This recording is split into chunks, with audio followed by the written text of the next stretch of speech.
मैंने देखा है कि गांव का गरीब आदमी कोर्ट कचहरी जाने से डरता है, क्योंकि उसे लगता है कि न्याय के लिए लड़ना उसके जीवन को और अधिक कष्टमय बना सकता है। बहुत से लोगों का ब्लड प्रेशर हॉस्पिटल का वातावरण में बढ़ जाता है। इसी तरह सामान्य व्यक्ति का तनाव कोर्ट कचहरी के वातावरण में भी बढ़ जाता है। इसका अध्ययन करके इस स्थिति को शायद ब्लैक कोट सिंड्रोम का नाम दिया जा सकता है। देवियों और स्वजनों, मुकदमे की पेंडेंसी और बैकलॉग न्यायपालिका के समक्ष बहुत बड़ी चुनौती है।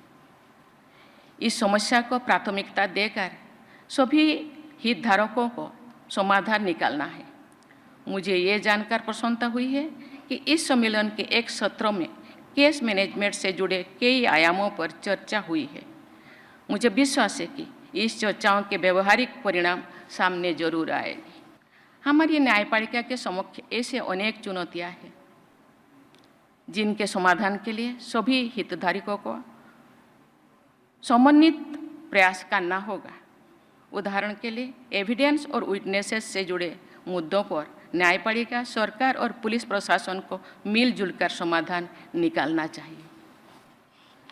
देवियों और स्वजनों, ये हमारे सामाजिक जीवन का एक दुखद पहलू है कि कुछ मामले में साधन संपन्न लोग अपराध करने के बाद भी निर्भीक और निश्चत घूमते रहते हैं। जो लोग उनके अपराधों से पीड़ित होते हैं वे डरे से में रहते हैं, मानो उन्हीं बेचारों ने कई अपराध कर दिया है। महिला पीड़िताओं की स्थिति और भी खराब होती है, क्योंकि प्रायः समाज के लोग भी उनके साथ नहीं देते। मैंने देखा है कि गांव का गरीब आदमी कोर्ट कचहरी जाने से डरता है। वो बहुत मजबूरी से ही अदालत की न्याय प्रक्रिया में भागीदार बनता है। प्रायः वो अन्याय को चुपचाप सहन कर जाता है, क्योंकि उसे लगता है कि न्याय के लिए लड़ना उसके जीवन को और अधिक कष्टमय बना सकता है। उसके लिए एक बार गांव से दूर अदालत तक जाना ही बहुत बड़े मानसिक और आर्थिक दबाव का कारण बन जाता है।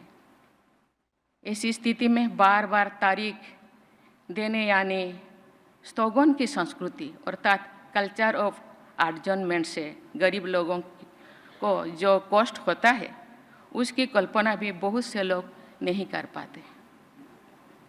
इस स्थिति को बदलने के हर संभव प्रयास किया जाना चाहिए। हम लोग व्हाइट कोट हाइपरटेंशन के बारे में जानते हैं और सुनते हैं। बहुत से लोगों का ब्लड प्रेशर हॉस्पिटल का वातावरण में बढ़ जाता है। मुझे लगता है कि इसी तरह सामान्य व्यक्ति का तनाव कोर्ट कचहरी के वातावरण में भी बढ़ जाता है। इसका अध्ययन करके इस स्थिति को शायद ब्लैक कोट सिंड्रोम का नाम दिया जा सकता है।